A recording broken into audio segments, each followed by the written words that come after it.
Hello everyone, greetings for the day and welcome to our learning journey. This is Divya and you are watching Trend Red. In today's segment, we're going to talk about the importance of spellings when it comes down to reading.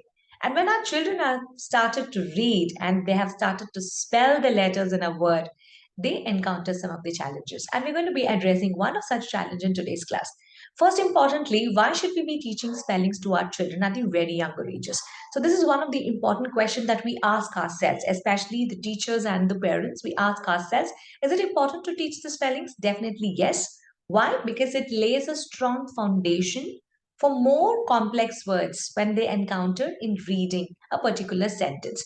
So what's a spelling basically and what does it teach the child?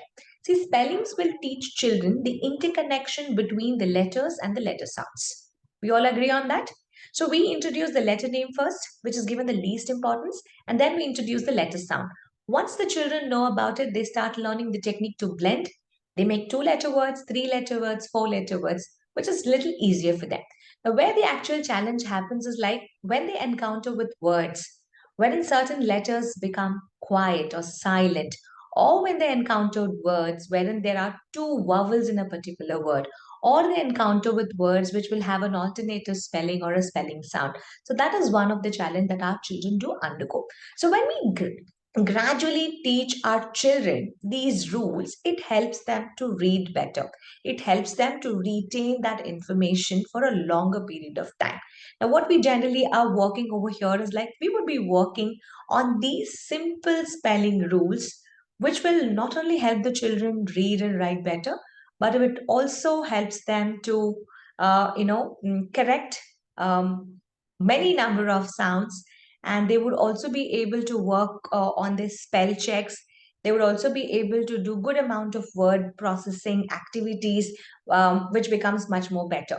Now, another important aspect when it comes down to words is the correct pronunciation, right? The child should be able to express the word in a right pronunciation very clearly, very concisely. This is important. So we're going to be working on one such conceptual for today. And let's begin with this rule. So it is related to pronunciation and the spelling for a letter U. Okay, so the letter U becomes silent when it is coming after the letter G and before any vowel in a word. Okay, so the letter U is not pronounced when it comes after the letter G and before a vowel in any word. Now, how many vowels we have? We have five vowels, right? So we have A, E, I, O, U. So we have five vowels.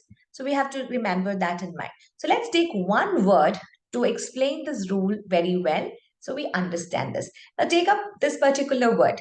Now, if the teacher has given them all the 44 sounds, right, and the child is able to identify all the letters and they're able to associate the letter to the letter sound. Now, in that case, what happens? Every letter has a sound. So, how many letters we have here? We have five letters, so five sounds. So, that means five syllabications, right? So, G, A, E, D, A. When I put all of them together, when I blend all of them together, generally, where the child goes wrong is they read the word as g a d e, guide, guide, guide, guide when they put them together because there's a U sound there, right? So this is where we apply this rule. So we rather read this word as guide and not as guide. Do we read it as guide? It sounds a little strange, right? So we don't read it that way. It is read as guide. So where did the letter U go?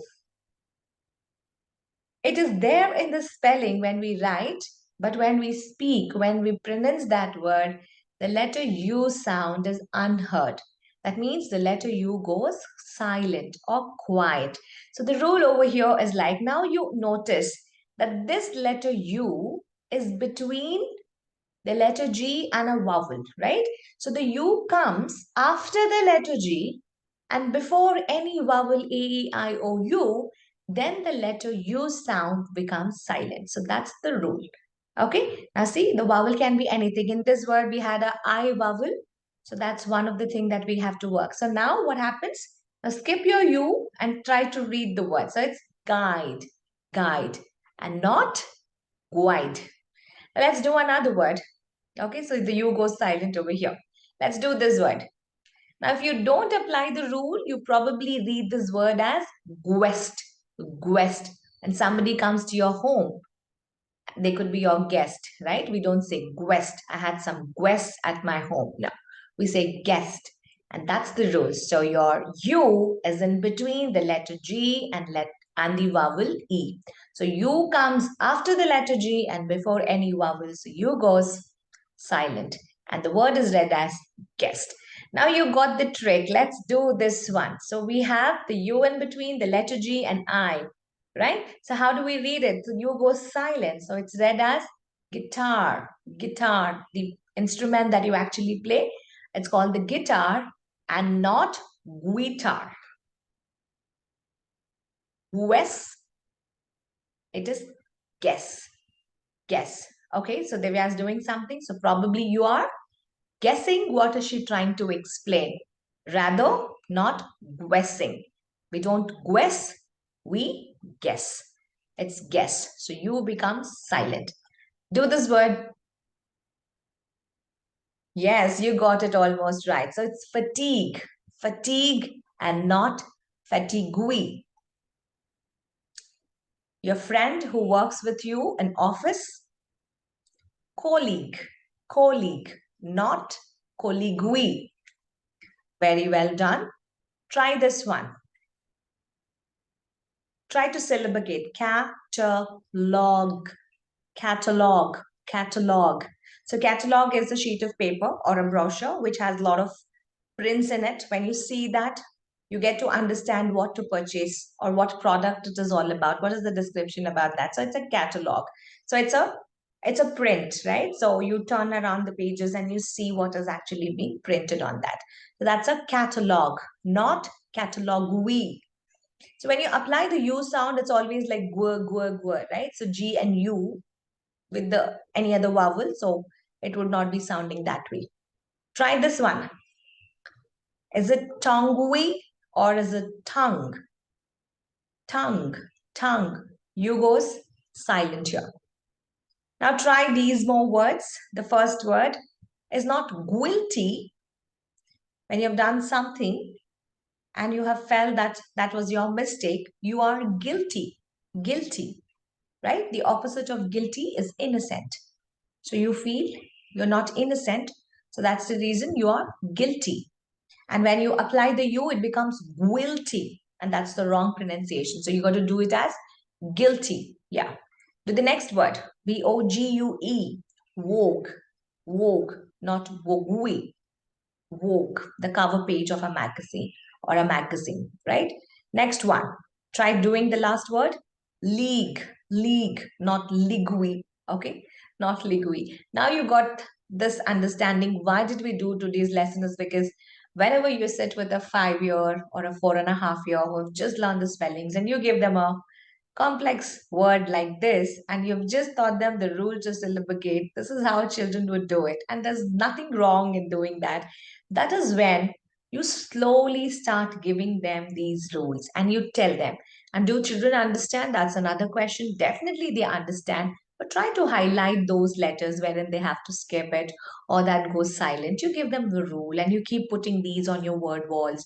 You make a tricky word wall or you make a word bank which has got this particular rule section. And over a period of time, when children have practiced it multiple number of times, they get the hang of reading it the right way. Okay, so the words are guilty, vogue, and league in this page. Let's do the entire words. Okay, so we have all our words over here. So let's start with the first one. It's guide, guest, guitar, guess, fatigue, colleague, tongue, catalog, guilty, vogue, and league. I'll give you one moment. If you would like to copy down these words, you can pause the video. You can quickly copy that down. Now, every time you are giving them these rules, it is not only helping the child to work on the spellings, rather it is forcing the child to focus on the letter and the combinations that they are encountering in the word. Okay, so that makes the process all the while more interesting. It is helping the children instead of guessing what the word it could be, it is really giving them the spelling hints, right? So that's one of our takeaway for this particular lessons. And we have to always remember the U is silent only when we are reading. But when we are working with dictation, when we are asking the children to write the word guide, we've always seen children sometimes they go on the letter sounds and they write GIDE, guide. But you should never ignore the letter U there. So when you're writing, you got to write with these spellings.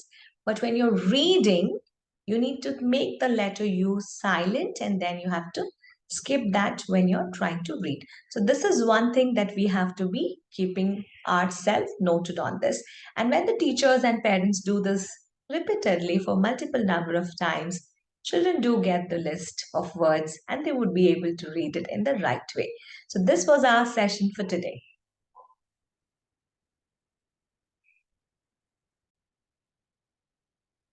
I hope you learned this rule in today's learning. So make a list if you have certain other words that you have used it in your classroom, which is going to apply with the same thing.